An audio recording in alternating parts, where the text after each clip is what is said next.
Y hay toda una saga de esto, ¿no? Que es realmente interesante ver qué leve que es el castigo, ¿no? Qué poco valor le dan al dinero de uno, porque en Sí, definitiva tal este cual, tipo es son nuestro. 427 millones de dólares de alguien, Claro. ¿no? O de alguienes, o de un país, o los destinos de una nación. Bueno, pero es lo que dice Muki, ¿no? Que como no es tuya la plata, Ah, y sí. bueno, pero pasa siempre cuando te prestan a veces. Y decís, bueno, si se pierde, se pierde, que no es mía. Cuando es tuya, sí, olvídate. Trump sigue apostando fuerte. A O ver. sea, esa sería la versión del observador internacional de lo que dicen los portales, ¿no? Sí. Trump, en uno de los portales el titular es "No quiero que China me diga qué es lo que tengo que hacer". En otro portal afirma "No tenemos por qué hablar con una sola China", ¿no? Una sola China que le hago muchas chinas y chinos, ¿no? Pero recordemos que hay una China continental y una China insular, Sí, ¿no? Que es Taiwán, ¿no? O sea, claro. no tenemos por qué no tenemos por qué reconocer una sola. Le sube la apuesta, le sube la vara, ¿no? En realidad le corre la discusión un poquito más allá. No es que, bueno, cómo establecemos una relación entre China y Estados Unidos, sino que sencillamente le corre un poquitito más la vara. Le dice, bueno, empecemos a ver si te reconozco como país, ¿no? Como país soberano y único, Ujú. ¿no? Lo cual lo hace, bueno, lo coloca en el Concierto de las Naciones como un jugador temerario, ¿no? Lo coloca discutiendo cosas que teóricamente ya no se discutían, ¿no? El, la gente piensa que, bueno, el reconocimiento de otra nación está fuera de toda discusión. Y ya El, cuando comercializás con esa nación, se supone que ya la reconoces. Y él está volviendo como todo para atrás, digamos. Está empezando desde cero. no, recordemos que él se le cuestionó el llamado telefónico a Taiwán, ¿no? Se Sí, le cuestionó eso sí. y esto en definitiva es redoblar la apuesta a eso. No solamente eh, dejar en claro que existe una nación la cual reconoce, sino dejar en claro a la gran nación china, 1.600, Mm. 1.700 millones de personas, una industria floreciente, un país que fue el primero en dar los pasos que están desandando ahora los Estados Unidos con respecto a los cambios climáticos, ¿no? Porque recordemos que China no participaba de los acuerdos climáticos sencillamente porque decía, bueno, los países industrializados han explotado, entre comillas, indebidamente los recursos naturales del planeta durante años, durante siglos. Ujú. Justo ahora que China está floreciendo, quieren que respetemos Claro. los recursos naturales. Justo ahora, Sí, cuando a mí me está yendo bien. sí. ¿Qué pasó con todo el tiempo en el cual vos sobreexplotaste la tierra, teóricamente, ¿no? Bueno, ahora déjame sobreexplotar la tierra un poco a mí también. Un poco para Y cada y uno. cuando estemos un poquito parejos, cuando yo le garantice, en el discurso, en el decir de un gobierno comunista, cuando yo le garantice el bienestar a los miles de millones de chinos, ahí hablamos del cambio climático. Obviamente Muki me cachetearía cuando Sí, dije esto sí. porque no existe tal cosa como el interés social en un gobierno comunista chino, Ujú. ¿no? Puede haber enunciado. El enunciado por lo menos es tal cual trato de plantearlo yo, ¿no? O sea, más o menos. El gobierno chino dice que bueno, es un gobierno comunista, tiene que enunciarse en ese sentido, ¿no? Y bueno, a ver, ¿qué significa enunciar una sola China para Trump, ¿no? Sí, Lo que sería que Washington no solamente reconoce el gobierno de Pekín, sino que pasaría a reconocer el gobierno de Taiwán formalmente, ¿no? O sea, mm, desde 1972, ¿no? Las relaciones entre China y Estados Unidos están establecidas de esta forma, ¿no? Y dice, ¿por qué tenemos que seguir reconociendo una sola China? ¿No? claro. Esto lo ha dicho en una entrevista y yo creo que lo va a refrendar en un esquema de política exterior, justamente en esta línea que hablábamos recién, de subir la apuesta a todo, ¿no? O sea, si vamos a hablar Estados Unidos con el mundo, vamos a hablar de la visión que Estados Unidos tiene del mundo. No vamos a hablar de la que está establecida, de la que se otorgó hasta ahora, de la que se piensa hasta ahora. No. Vamos a hablar del futuro.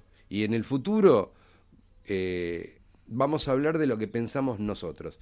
Y nosotros no es solamente Estados Unidos, es particularmente los republicanos y los republicanos que piensan como Trump. A todos los que hablan del gobierno de Trump como un gobierno de ricos, ¿no?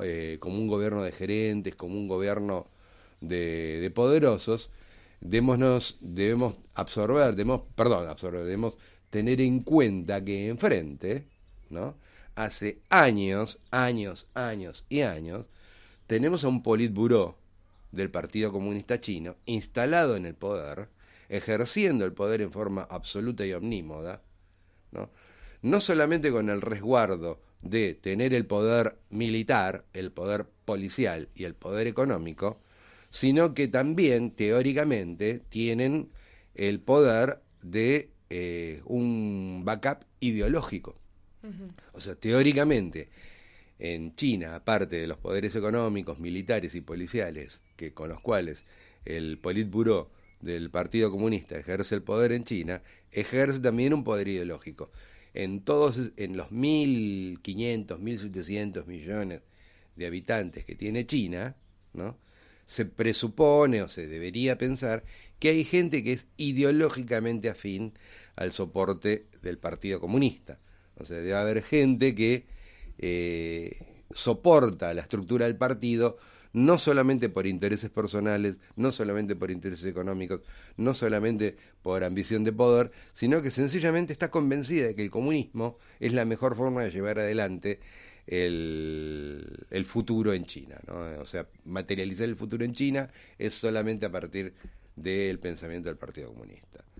Y lo cual eso agrega un componente muy fuerte a lo que significa tu interlocutor a la hora de discutir, ¿no? Porque ya no estamos discutiendo solamente de intereses, ya no estamos solamente discutiendo de las posibilidades que tiene un país, las necesidades que tiene China de expansión, la necesidad de recursos naturales, la necesidad de estar instalados, como veíamos en capítulos anteriores del Observador Internacional, de estar instalados por millones en África, ¿no? Recordemos que habíamos visto que teníamos millones de chinos viviendo en países de África trabajando en desarrollos industriales puestos por empresas chinas.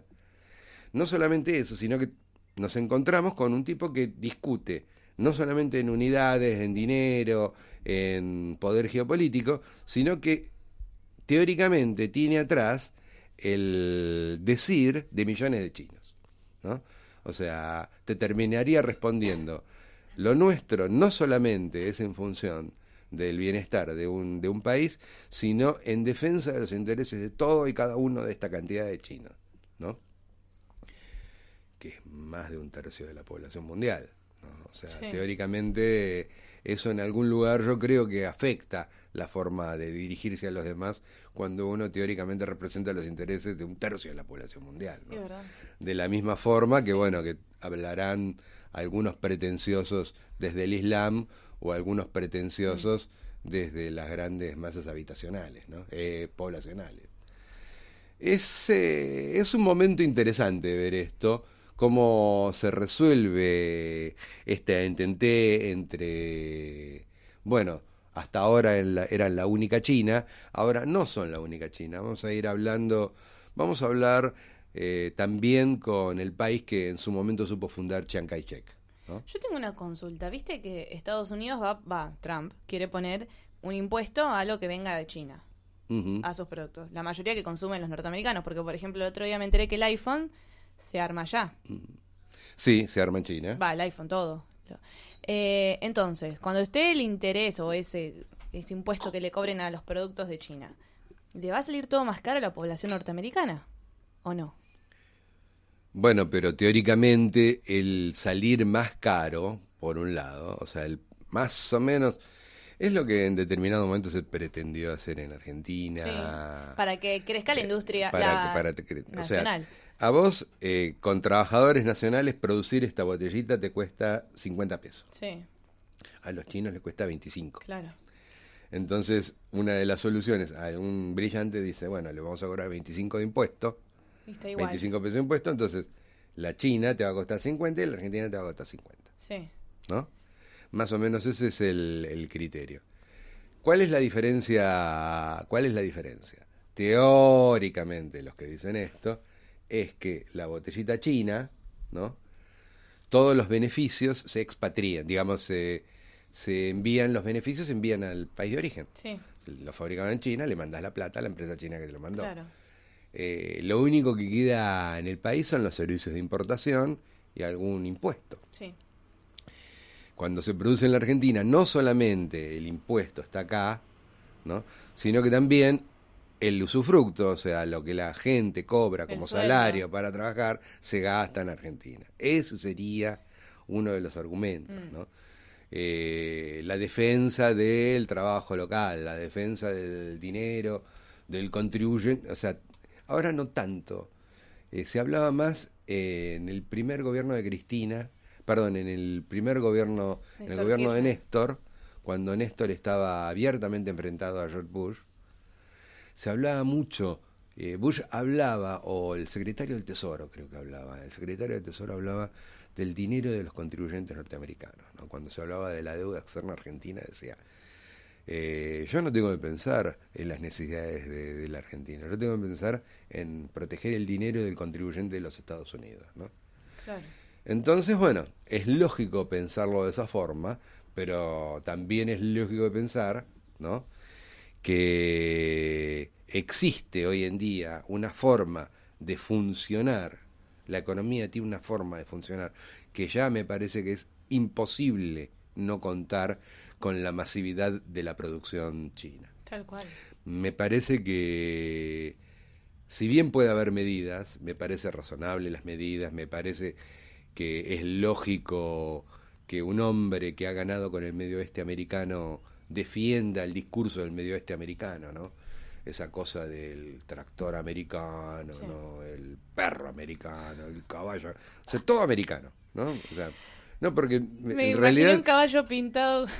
No, es que tuve un recuerdo de un documental que tuve la oportunidad de ver sobre Ronald Reagan, ¿no?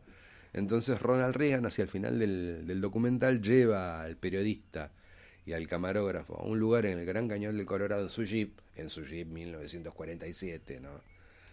Lo lleva con un señor Jeep, con su perro ovejero alemán, ¿no? Americano. Claro, entonces él con su Stetson, su camperita de jean, impecable, un gringo con todas las letras, ¿no? Ronald Reagan, aparte que vos no sé si has tenido la oportunidad de verlo. Lo vi en películas. ¿Lo has visto como cowboy? No, así nunca lo vi. ¿No lo viste en cowboy? No, lo vi como presidente siempre. Era un cowboy. En Hollywood actuaba de cowboy. Entonces, bueno, tal cual un cowboy de una de sus películas de Ronald Reagan, se para, ¿no? Le señala al periodista y a la cámara el Gran Cañón del Colorado y dice, mire lo que Dios le ha dado a este gran país de conquistadores que somos los americanos, ¿no? O sea, esa es la autoimagen. Esa es la autoimagen, sí, de uno de los grandes presidentes republicanos que tuvo Estados Unidos, porque Ronald Reagan es recordado como uno de los más importantes presidentes que tuvo en la historia americana. De hecho, a mi criterio, al criterio de muchos, y creo que pasa la historia, por haberse cargado virtualmente o forzado, ¿no?, la caída del Imperio Soviético, ¿no? Me parece que sin Reagan no hubiera sido posible esta debacle. O sea, él lo forzó sencillamente con algunas medidas muy trampianas, digamos, ¿no? Trampianas. Claro. ¿Trampista? Sí, trampistas. Me suena a trampa. En su momento, creo que el otro día lo recordaba Muki acá, en su momento hizo algo muy sencillo. No existe más tecnología de punta para Rusia. No van a acceder más a circuitos sofisticados, no van a acceder a hardware sofisticado, etcétera, etcétera, etcétera, se acabó la tecnología rusa.